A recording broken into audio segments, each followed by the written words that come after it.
Hello दोस्तों। तो हमने प्राइम नंबर्स तक पढ़ लिया था। आज हम को प्राइम नंबर्स पढ़ेंगे। सहभाज्य संख्या क्या होती है? वे वे अभाज्य संख्या युग्म जिनका महत्तम समापवर्तक HCF एक हो सहभाज्य संख्या कहते हैं। मतलब जो संख्याओं अभाज्य संख्याओं का युग्म अभाज्य संख्याओं का युग्म जिनका HCF एक हो उनको सहभाज्य संख्या कहते हैं। HCF हम इसको आगे सीखेंगे, आगे के अध्यायों में बताएंगे HCF क्या होता है। इससे पहले HCF का मतलब होता है हाईएस्ट कॉमन फैक्टर। ठीक है, इंग्लिश में से हाईएस्ट कॉमन फैक्टर बोलते हैं।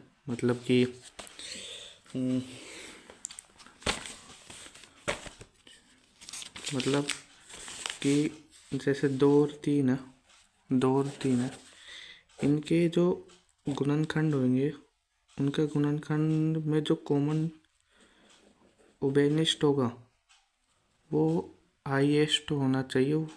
हाईएस्ट मतलब कैसे मैं बताता हूँ। जैसे 5 का गुणनखंड क्या होता है? 1 और 5। 7 का क्या होता है? 1 और 7। तो इन दोनों में हाईएस्ट कौन सा है? इन दोनों में उभयनिष्ठ कॉमन फैक्टर कौन सा है, यानी कि उभयनिष्ठ गुणनखंड कौन सा है जो सबसे बड़ा हो? तो वो 1 है। ठीक है, हाईएस्ट होना चाहिए। HCF नीचे नीचे हो सकते हैं, लेकिन सबसे उच्चतम वाला गुणनखंड उभयनिष्ठ गुणनखंड कौन सा है? ठीक है, ये कुछ एग्जाम्पल है 2, 3, 5, 7। ठीक है, अब आता है रिलेटिव प्राइम नंबर्स क्या होते हैं। आपेक्षित अभाज्य संख्या क्या होती है? वे युग्म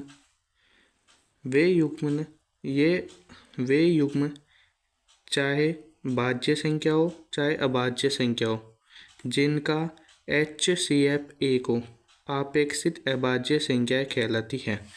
ये तो है भाज्य। इन सहभाज्य संख्याएं और आपेक्षित अभाज्य संख्याओं में क्या अंतर है? बस यही अंतर है कि इसमें जो युग्म बनेंगे वो अभाज्य संख्याओं के होने चाहिए, और जो इसमें युग्म बनते हैं रिलेटिव प्राइम नंबर्स में वो अभाज्य भी हो सकते हैं, भाज्य भी हो सकता है, या दोनों भी हो सकते हैं। कोई फर्क नहीं पड़ता है। देखिए, जैसे ये है भाज्य युग्म 4, 9। 4 भी भाज्य संख्या है, ये 9 भी भाज्य संख्या है। 9,14,14 ये वाले। ठीक है, और ये है एक भाज्य अभाज्य युग्म। क्या अभाज्य भाज्य युग्म कुछ भी बोल दो। 7,25, 15,11। ठीक है।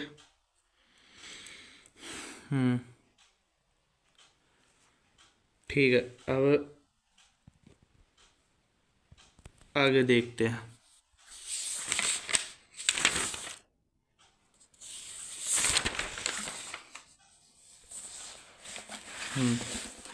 अब आता है जुड़वा अभाज्य संख्या।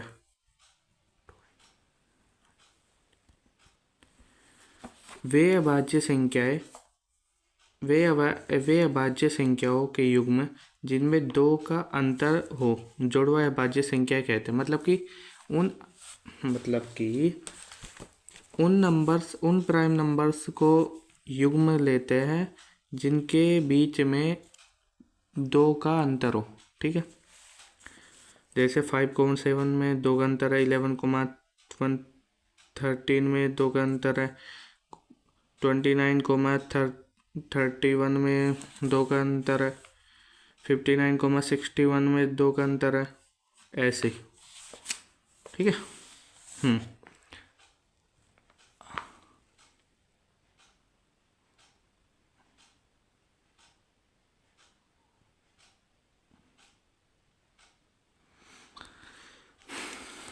अब आती है रामानुजन संख्याएं। रामानुजन संख्या क्या होती है? ठीक है, वह छोटी से छोटी संख्या जिससे दो अलग अलग प्रकार से धनों के योग के रूप में लिख सके रामानुजन संख्या कहलाती है। धनों नहीं, घनों, सॉरी फॉर माय मिस्टेक। वह छोटी से छोटी संख्या जिसे दो अलग अलग प्रकार से घनों के योग के रूप में लिख सके रामानुजन संख्याएं कहलाती हैं। ठीक है, जैसे 1729 है, इसे हम घनों के रूप में 10 की पावर 3 प्लस 9 की पावर 3 लिख सकते हैं। ठीक है, हम इसे एक प्रकार से भी लिख सकते हैं, 12 की पावर 3 प्लस 1 की पावर 3 भी 1729 होगा और ये भी 1729 होगा। ठीक है, अब आगे हम पढ़ते हैं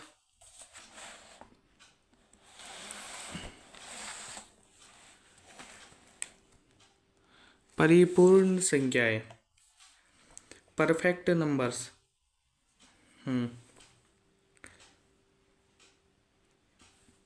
इसे पूर्ण संख्या भी बोलते हैं, लेकिन इसे मैंने परिपूर्ण लिखा है क्योंकि पूर्ण संख्या हिंदी में दो सेम नाम हो जाते तो कन्फ्यूजन हो जाती है, इसलिए मैंने परिपूर्ण संख्याएं। ठीक है,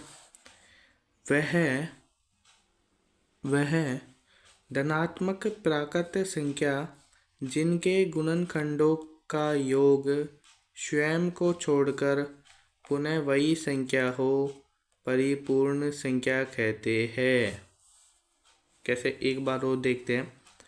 वह धनात्मक प्राकृत संख्या जिनके गुणनखंडों का योग स्वयं यानी कि खुद सम्मिलित नहीं होगा, पुनः वही संख्या हो परिपूर्ण संख्या कहलाती है।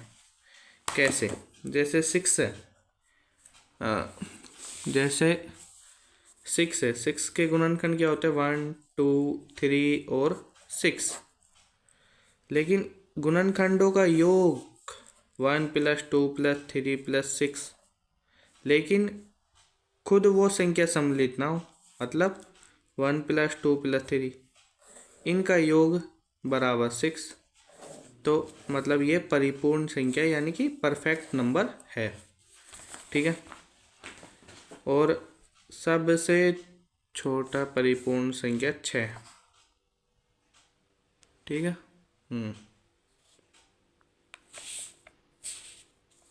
ठीक है, अब आगे हम कुछ अलग अलग सवाल देखेंगे। आज के लिए इतना ही, धन्यवाद।